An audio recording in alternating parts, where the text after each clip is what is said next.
One of the things, good percentage of first serves, I know with my match today, and yeah, a lot of focus. Just 48 hours before stepping onto the red clay of Madrid's Caja Magica to face the world's top-ranked doubles player, Alexandra Eala was walking a red carpet in the same city, wearing a dress designed in Manila, completed in just 2 days, and flown across the globe by her uncle. Same city, same surface, same opponent, the one who, in their last meeting, tore through the second set in just 24 minutes. Two realities, side by side, refusing to align.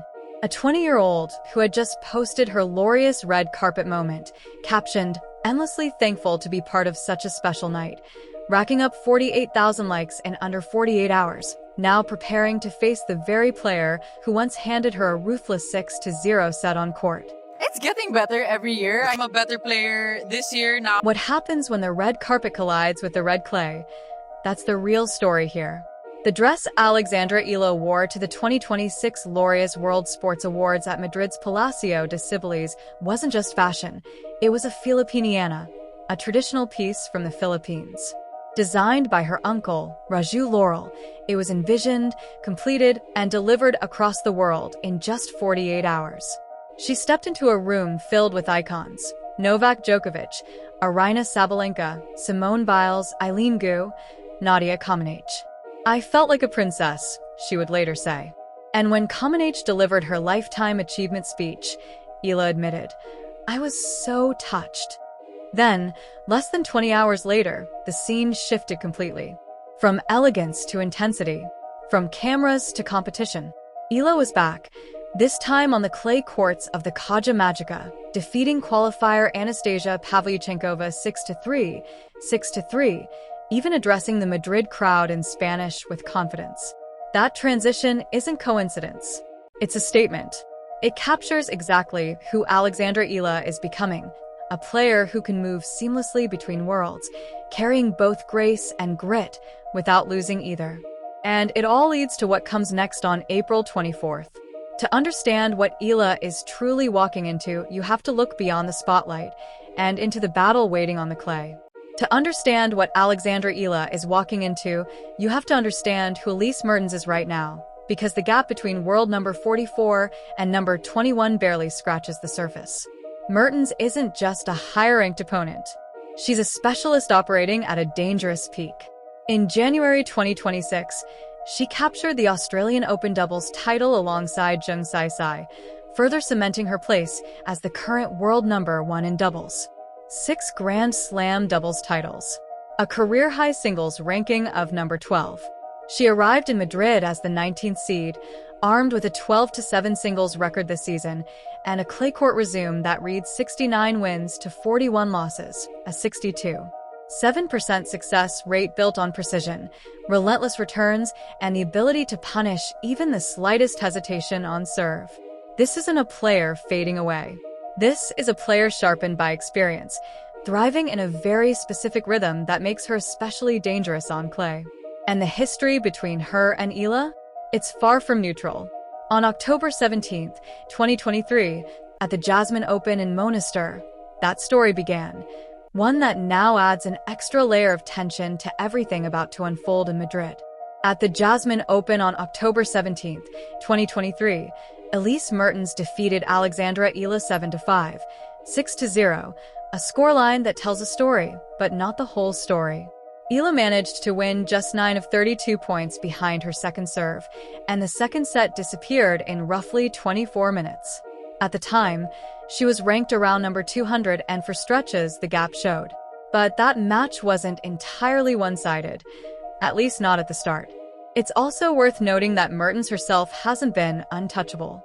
At the Porsche Tennis Grand Prix, she surged to a 6-1, 2-0 lead over Karolina Machova, the 7th seed, only to unravel as Machova stormed back, winning 12 of the next 13 games.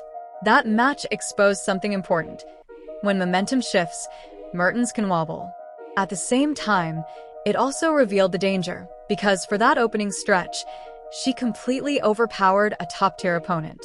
And that's exactly the window Eala cannot afford to give her. Because their 2023 head-to-head didn't just end 7-5, 6-0. In that first set, Eala was right there. She fought. She stayed within reach, even saving set points late, proving that, at her best, she can disrupt Mertens' rhythm. The problem was what came after. Once the door opened, even slightly, Mertens didn't just step through. She slammed it shut. In that 2023 meeting, it was one pivotal moment, one game, before Elise Mertens finally broke through. Alexandra Eala held her ground, even saved set points, showing real resistance. Then the second set happened, and everything unraveled. So the real question heading into April 24th isn't just about revenge, it's about evolution. Has the player who once fought to survive a first set become someone who no longer collapses in the second at all? To answer that, you have to start with April 22nd. Eala's 6-3. 6-3 win over Anastasia Pavlyuchenkova looks straightforward on paper, but the defining number is 76. 76% of first serve points won. She saved 5 of 6 break points, broke serve twice in each set, controlled the match with a level of authority that goes beyond the scoreline. That 76% isn't just a stat, it's an answer. It directly addresses the biggest questions surrounding her game, one repeatedly highlighted by voices like Greg Rosetsky, Andrea Petkovic, and Martina Navratilova. Her serve. Because in that 2023 clash with Mertens, Eala won just 52% of her first serve points against one of the most precise returners on tour. This time, the serve isn't just holding up. It's becoming a weapon. And the real difference isn't just that she has it now, it's how she's using it. What that weapon looks like now is no accident. Alexandra Eala didn't just arrive at this version of her game. It was built. In the weeks leading into the 2026 season, she trained at the Rafa Nadal Academy, sharing the court with Rafael Nadal himself. She didn't describe it lightly. "I was really tired after the practice," she said. Rafa's intensity never goes away, his work ethic and intensity.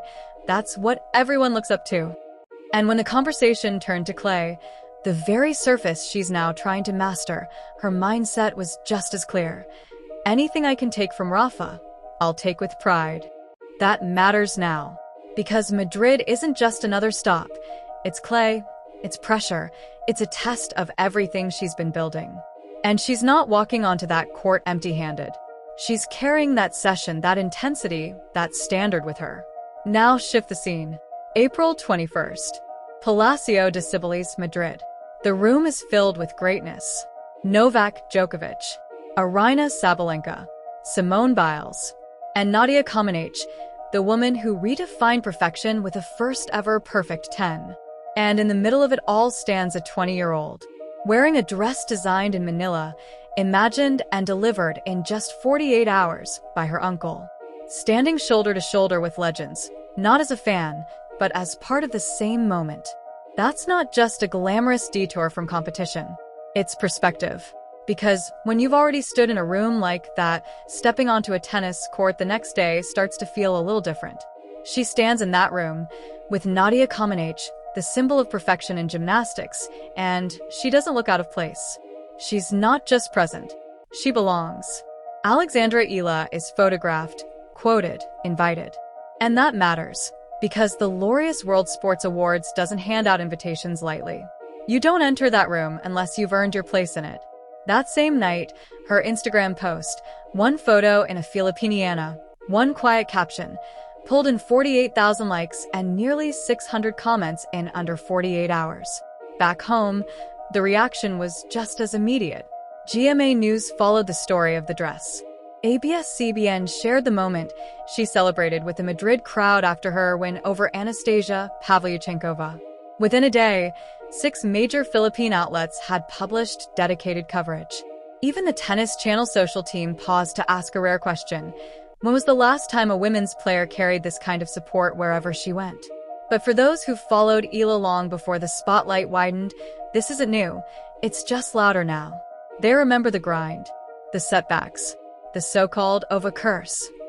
They remember the stretch where she couldn't get past opponents with surnames ending in Ova, and how that narrative finally cracked on April 22nd, when she defeated Pavlyuchenkova, exactly 1 year after her last Ova win over Victoria Timova. It wasn't just a win. It was a release. a pattern broken, a sign that something, quietly but definitively, has changed. Those who followed Alexandra Eala before the spotlight caught up already understood something the rankings still don't fully show. In the 2026 race to Turin, she sits around number 15 in the world. Her official WTA singles ranking? Number 44. That gap isn't a mistake, it's a lag. It's the difference between what she's been and what she's becoming. And the people who saw it early weren't guessing. They were reading the trajectory correctly. Because look at what she's done against the very level that Elise Mertens represents. Since that 6-0 second set in Monastir, Eala hasn't just improved, she's tested herself against the elite and come out on top. She's beaten Madison Keys when Keys was ranked number 5. She defeated Iga Swiatek twice in the same tournament in Miami 2025, when Swiatek was number 2. She took down Coco Gauff at number 4, and Jasmine Paolini at number 8. For career wins over top 10 players. That's not potential anymore. That's proof. The player Elise Mertens overwhelmed in 24 minutes back in 2023 is not the same player anymore. Alexandra Eala has since built a resume that many never reach. Multiple wins over top 10 opponents, proof that her level isn't theoretical, it's repeatable. In March 2026, ESPN captured it perfectly. Opponents now have a full year of footage on her. They've studied the patterns, the wide lefty serve under pressure, the backhand down the line in transition, her ability to absorb pace and suddenly flip defense into offense. They've seen it all. And she keeps winning anyway. But maybe the most telling perspective doesn't come from analysts or headlines. It comes from someone who's been on the other side of the net on this very stage. Iga Swiatek. Madrid. 2025. Clay. At the time, Swiatek was the world number 2, the defending champion in Madrid, and already a 4-time Roland Garros winner, a benchmark for dominance on this surface. And yet, against Eala, it wasn't routine. It wasn't comfortable. It wasn't quick. It took 3 sets. Because in that match, Eala didn't just show up. She forced one of the best clay court players in the world to work, to adjust, to fight for every inch. And what came after that match said more than the scoreline ever could. That run was a noise. It was a signal. The match in question, Madrid Open 2025, reframed how people began to talk about Alexandra Eala. Against Iga Swiatek, the reigning world number 2 and Madrid champion at the time, Eala didn't disappear after a fast start. She took the first set 6-4, before Swiatek responded 4-6, 6-4, 6-2 to close it out. But what happened afterward mattered just as much as the score. Swiatek's response was measured, almost clinical. I understand that there's hype about these young players, but you've got to be focused on yourself. That wording is important. She didn't dismiss Eala as lucky. She didn't call the first set misleading. She didn't reduce it to randomness. She used the word hype, and then immediately followed it with self-reference. Focus on myself. That combination is subtle, but telling. Elite champions don't usually need to mentally correct themselves after facing someone they believe is merely overhyped. The fact that she framed it that way suggests something more uncomfortable. Eala forced enough disruption that even a top player had to actively reset her focus mid-match. And that matters in the context of what comes next. Because this is the same clay, the same tournament environment, and the same competitive layer where Eala now faces Elise Mertens, a player who has never been pushed into that same kind of 3-set psychological recalibration by this version of her. Mathematically, Eala's Madrid 2025 run is simple, a second-round exit. Practically, it is not. It includes a set taken off a multiple-time Grand Slam champion on clay, sustained pressure across 3 sets, and a performance that forced one of the most dominant players of the last decade to publicly frame her mindset around self-control rather than opponent control. And that is the real divide here. Because when a top seed talks about hype, but still ends up in a 3-set match, the conversation is no longer about whether the player belongs on court. It becomes about how quickly the rest of the field adjusts to the reality that she already does. Every Filipino watching, from Madrid to Manila and across the global diaspora, understands this isn't just a match. It's a checkpoint in a longer, carefully constructed climb. Alexandra Eala isn't entering this clay swing randomly. It's structured, intentional, and mapped. Her team, led by coach Joan Bosch with clay season input from Sandro Viale, has built a schedule that points toward one destination: French Open seeding position. That's why Madrid matters beyond the moment. The ranking math is unforgiving. A second-round exit here in 2026 yields roughly 30 points, which actually means a small net loss once her 35 points from the previous year drop off. A deeper run, starting with a round of 32 win over Elise Mertens, changes that equation immediately. About 50 points earned, a net gain of roughly plus 15 instead of sliding backwards. And that difference is not abstract. It sits directly inside her ranking trajectory. Eala is currently number 44 in the WTA rankings. She has already touched a career high of number 29 on March 16, 2026. The threshold for being properly seeded at Roland Garros sits around number 32. So the path is clear. Not metaphorically, mathematically. From 44 to 32 runs straight through this match in Madrid. And that's what transforms April 24th into more than a rematch. It becomes the first real pressure point of her clay season, Madrid-Rome, May 5th to 17th, 2026, Parma Ladies Open, Roland Garros.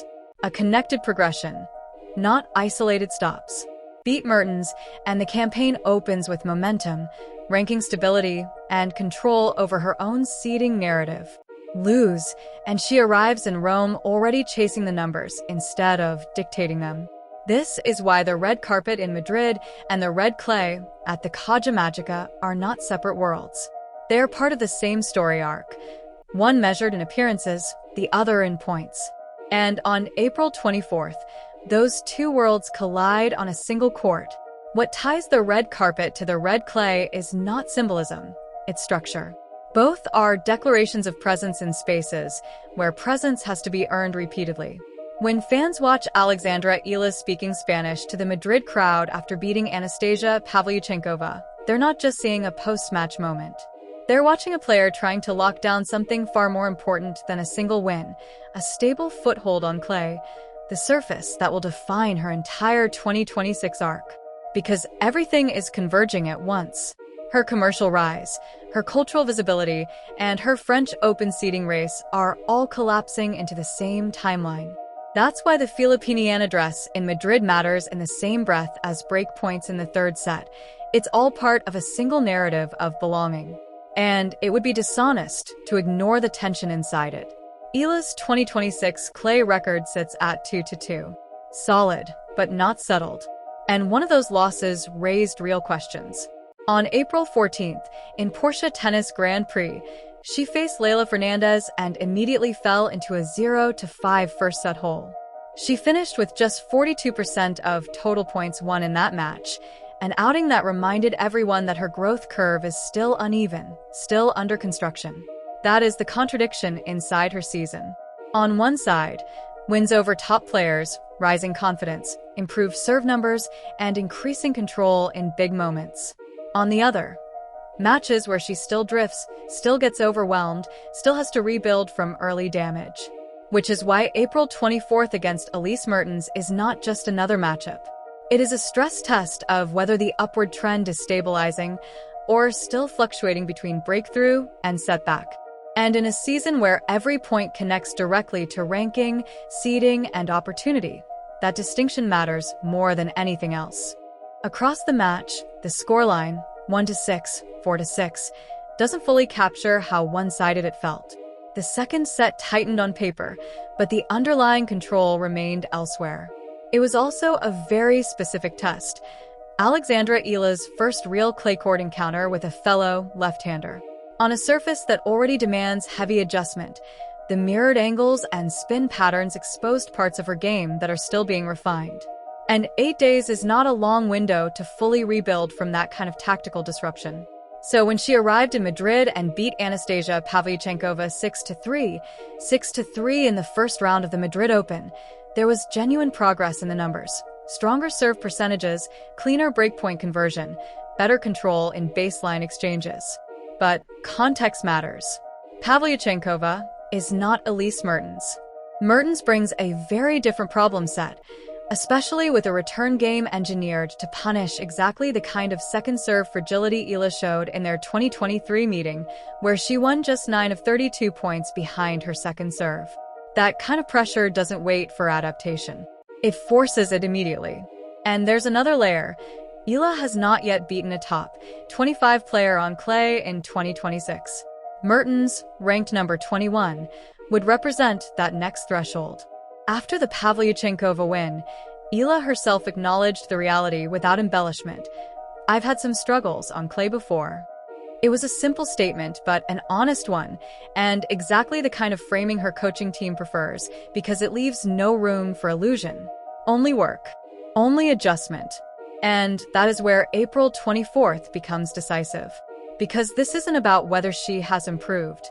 The data already says she has. It's about whether that improvement is stable enough to withstand an opponent who thrives on exposing anything that is still unfinished. Exact technical improvement that wants to find the gap between her and the top 20. That 76% first serve win rate against Anastasia Pavlyuchenkova wasn't just a clean match. It was proof that the most discussed weakness in Alexandra Eala's game has shifted into something more reliable, more repeatable, and more dangerous under pressure. And when you step back, the arc becomes hard to ignore. A player who, in 2023 at the Jasmine Open, was overwhelmed in 24-minute stretches and struggled to hold second-serve patterns against elite returners, is now arriving in Madrid having trained at the Rafa Nadal Academy under Nadal-level intensity, taken down multiple top 10 players across 2 seasons, produced elite serving numbers on clay under pressure, and openly embraced the difficulty rather than trying to avoid it. Her own language reflects that shift. One drop of water can create waves. "I'm just trying to do my best, fight until the end." That's not performance language. It's process language. Even her post-match tone after Pavlyuchenkova reinforced it. Balanced, grounded, aware that progress is real but not complete. But I've also had some really great matches. There are still a couple of tournaments left, so I'm really excited. No exaggeration. No overcorrection. Just trajectory. So when April 24th arrives against Elise Mertens, it is no longer about whether Eala belongs in these environments. That question has already been answered across Miami, Madrid, and beyond. The real question is narrower and more demanding. Whether the version of her that has survived peaks, learned from collapses, and absorbed elite training intensity has become stable enough to hold against a player who specializes in breaking rhythm and exposing any remaining cracks. Because the valley she once lived in is no longer where she starts. But whether it's truly behind her or just ahead in a different form, that is what this match will begin to reveal.